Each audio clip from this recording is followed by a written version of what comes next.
Welcome to the Macmillan Report.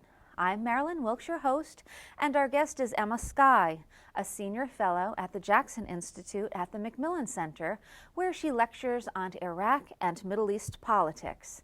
She is a British citizen who has worked at senior levels on behalf of the U.S. and U.K. governments in Iraq, Afghanistan, and Jerusalem, across the fields of development, defense, and diplomacy, and with both civilian and military agencies.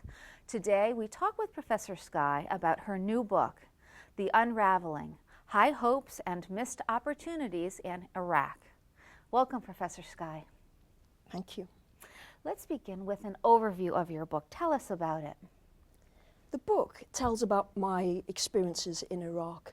I first went to Iraq in 2003, where I was the senior civilian representative of the coalition in Kirkuk. And it goes through the surge in 2007, when I was a political advisor to General Odeano, then through the drawdown of US troops, and ends in 2014 with the takeover of a third of the country by the Islamic State. I felt I'd witnessed so many of these key events that I felt almost a duty to write about it. And I wanted to honor the efforts of all those who worked in Iraq and strive to make the country a better place. I wanted to remember the people who lost their lives. And I wanted to pay tribute to the country of Iraq. It's a country that I came very much to love. So you were there for more than a decade, and you actually volunteered to help rebuild Iraq after the fall of the regime. Why did you do that? Well, the British government asked for volunteers to help rebuild the country. It was supposed to be for 3 months before we handed the country back over to the Iraqis. 3 months. 3 months it was supposed to be. And I was against the war, and I thought, here's my chance to go to Iraq, to apologize to Iraqis for the war, and to help them rebuild the country.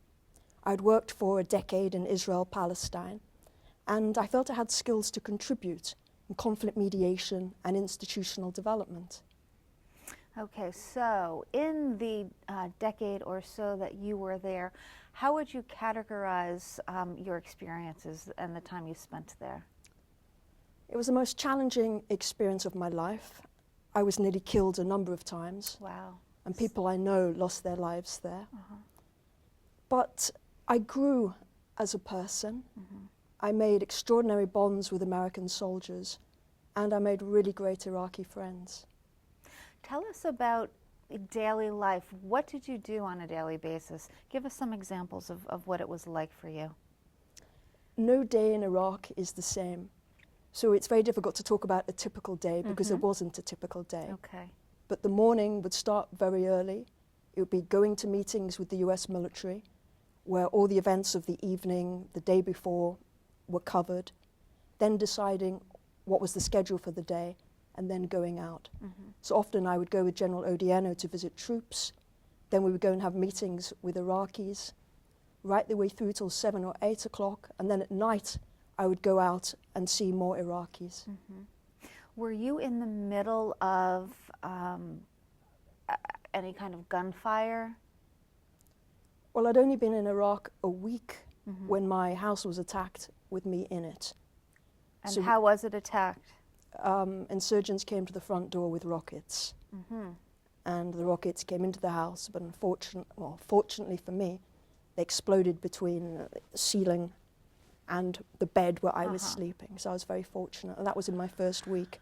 And why did you not run back to England? I couldn't. No? I couldn't. I really felt I've got to stay and help rebuild this country. Had you ever been in anything like that before in other countries? Was that your first experience with that kind of a situation?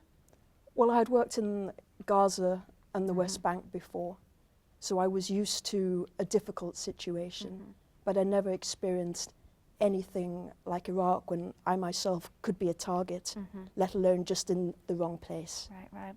So you originally, you believed that basically a stable government was on the brink of happening, and then things went very awry, and that opportunity was squandered. What happened? You know, during the surge, the level of violence in Iraq decreased dramatically. And we and the Iraqis felt the country is on the right track. It's going to go in the right direction.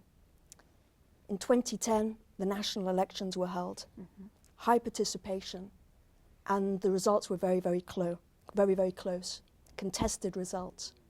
And unfortunately, the US didn't uphold the right of the winning bloc to have first go at trying to form the government.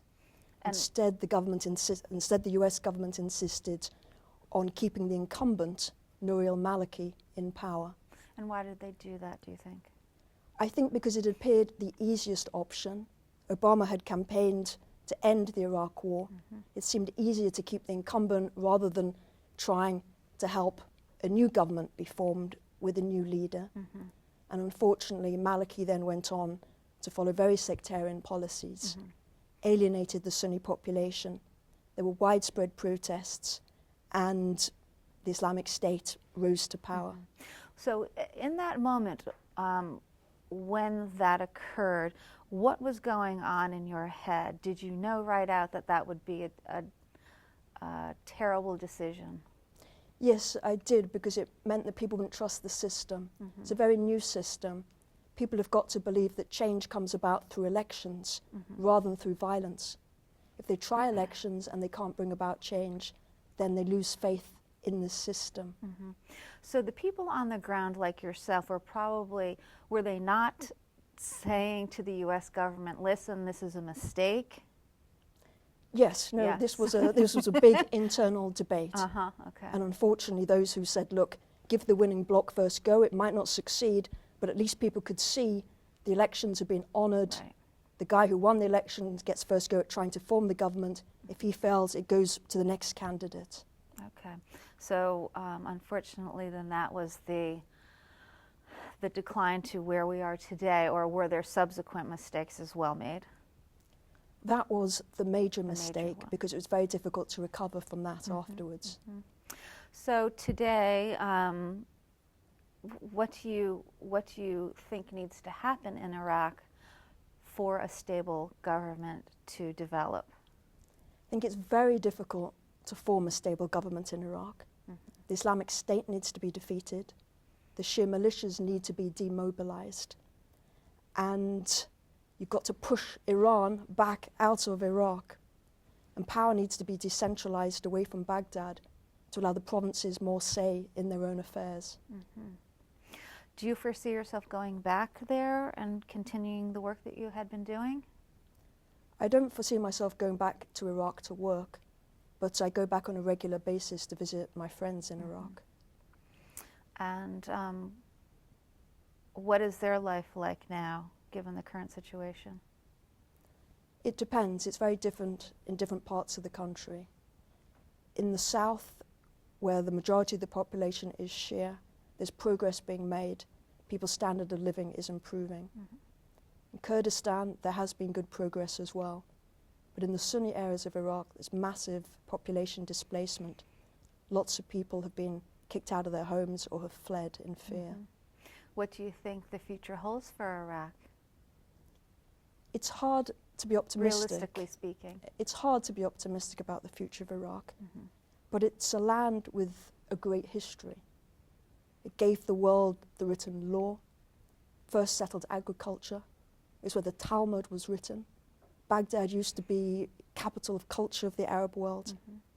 And so we have to hope that a new generation will come that will draw inspiration from that great history.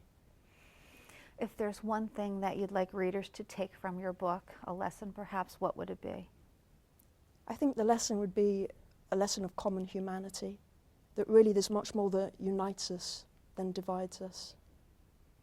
Very good. Thank you so much for being here with us today and sharing your work. Thank you very much.